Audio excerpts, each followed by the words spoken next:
ચુડાના ચોકડી ગામે પૂજ્ય ખીમદાસ બાપુની જગ્યામાં ધર્મસ્તંભ ઊભો કરવામાં આવ્યો। ચુડા તાલુકાના ચોકડી ગામમાં પૂજ્ય ખીમદાસ બાપુનું સમાધિ સ્થાન આવેલું છે, જ્યાં ખીમદાસ બાપુએ 200 વર્ષ પહેલા જીવતા સમાધિ લીધી હતી। ત્યારે લોકવાયકા પ્રમાણે ખીમદાસ બાપુએ અનેક પરચા પૂર્યા છે। ત્યારે ચોકડી ગામમાં પ્રખ્યાત ચરમાળિયા દાદાનું મંદિર આવેલું છે, તે ખીમદાસ બાપુનું સ્વરૂપ માનવામાં આવે છે। ત્યારે અહીં દર અષાઢી બીજ તો ઉજવવામાં આવે છે, પરંતુ આ વર્ષે ગામના લોકો દ્વારા ખીમદાસ બાપુની જગ્યામાં જે ધર્મસ્તંભ હતો તે જર્જરિત થતાં ગામ લોકોના સહયોગથી નવનિર્મિત ધર્મસ્તંભ ઊભો કરવામાં આવ્યો હતો, જેમાં ધર્મસ્તંભ 51 ફૂટ ઊંચો પંચધાતુમાંથી બનાવવામાં આવ્યો છે। ત્યારે ધર્મસ્તંભ સ્થાયલાના પ્રખ્યાત લાલજી મહારાજની જગ્યાના મહંત પૂજ્ય દુર્ગાદાસ બાપુના હસ્તે વિધિવત રીતે ઊભો કરવામાં આવ્યો હતો। ત્યારે આ પ્રસંગે દુર્ગાદાસ બાપુ દ્વારા પ્રસંગોત્સવ પ્રવચન તથા ઉપદેશ આપ્યા હતા અને ત્યારે ખીમદાસ બાપુની સમાધિ સ્થાનના દર્શન માટે હજારોની સંખ્યામાં માનવ મહેરામણ ઉમટી પડ્યું હતું। ત્યારે આ સમયે ચોકડી ગામના લોકો ખૂબ જ ઉત્સાહમાં જોવા મળ્યા હતા।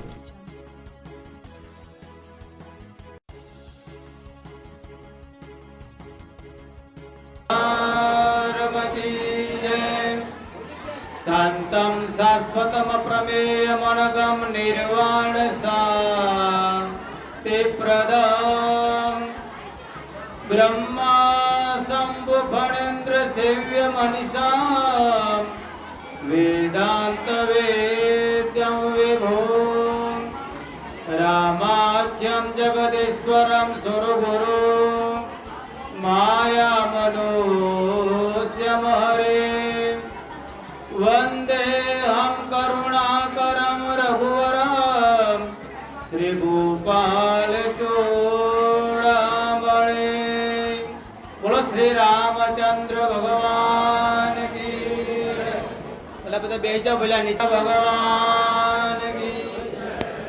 આજે સુંદર મજાના ગામની અંદર આજે રામજી મંદિર ખીમદાસજી બાપુની સાનિધ્યને આશીર્વાદથી જ્યારે ધર્મધ્વજનું આજે સ્થાપન કરવામાં આવી રહ્યું છે, ત્યારે જો આપણે પરમાત્માના નામની જય બોલવામાં જો પાછા રહીએ તો એને કોઈ આપણને સફળતા મળતી નથી। સફળતાનું એક જ નિશાન છે કે જોશથી બધા જય બોલો, આડી અવડી વાતો કરતા નહીં, કારણ કે આવા સુંદર મજાના બીજના સમયે જો આપણે હેરફેર વાત કરીએ તો આપણને બધાને એનું પાપ લાગતું હોય છે। માટે જોશથી જય બોલો અને શાંતિ રાખો। बोलो श्री रामचंद्र भगवान की। श्री खीमदास जी महाराज की जय। सनातन धर्म की जय।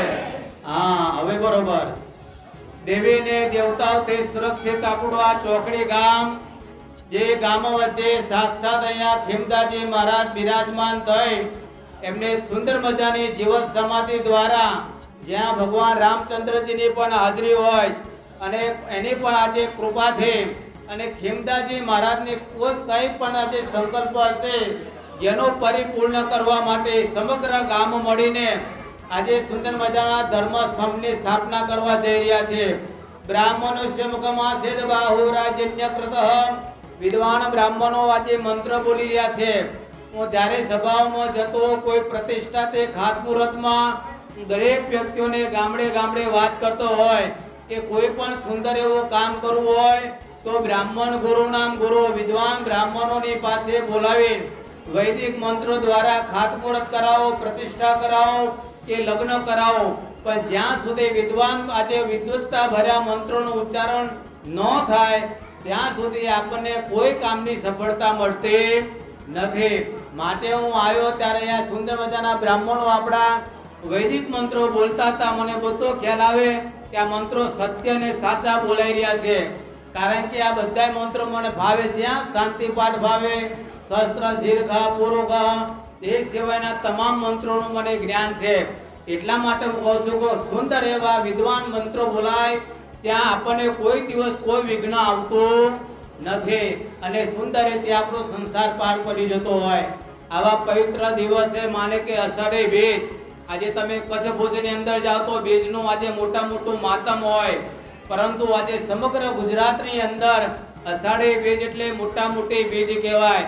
ગામના મોટા મોટા વડીલો મારી પાસે આવ્યા ચોકડીથી અમારા મનુભાઈ પણ સાથે અને એ વખત અમારા મિસ્ત્રી હસુભાઈ પણ સાથે બધાએ મળીને નક્કી કર્યું કે બાપુ અમારા ગામની અંદર બીજના દિવસે ધર્મસ્તંભની સ્થાપના કરવાની છે અને આપે પધારવાનું છે. ને તો આજે મારે 2-3 કાર્યક્રમો છે પણ બધા 10 વાગ્યા પછીના, એટલે મેં કહ્યું પહેલું તમારું ચોકડી ગામ લઈશ અને પછી બીજો હું કાર્યક્રમમાં જઈશ, કારણ કે તો આપણી ટેલ પણ આવે છે અને એના મંદિરો સાથે અને ગામના તમામ સેવકો સાથેના આપણે ગુરુ શિષ્ય તરીકેના સંબંધો છે.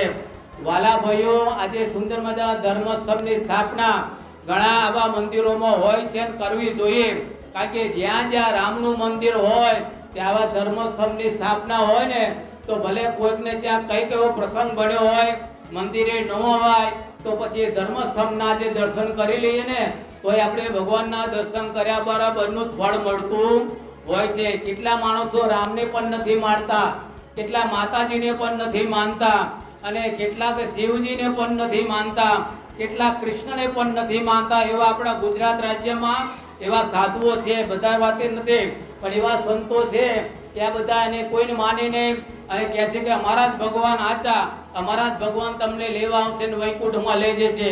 આવા ધર્મનો પ્રચાર કરવા વાળાથી દૂર રહેજો.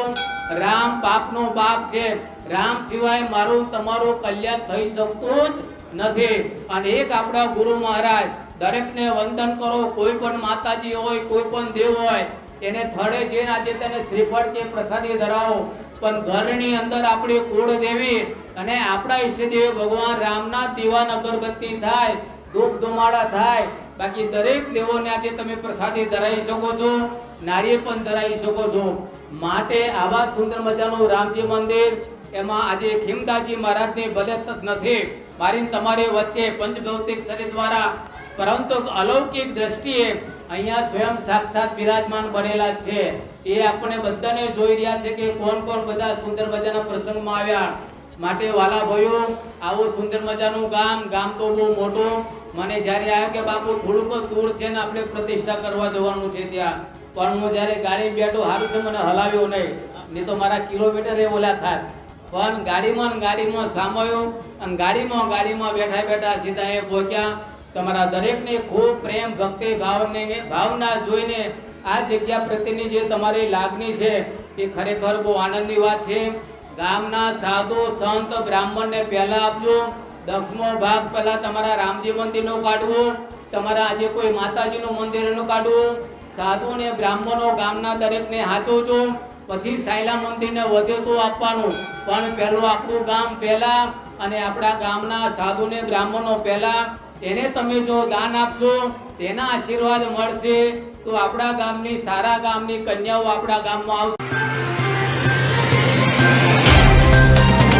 तो व्हाट्सएप, ट्विटर, फेसबुक, इंस्टा जहाँ भी आपका अकाउंट है, इसे शेयर बटन के द्वारा वहाँ पर शेयर करें.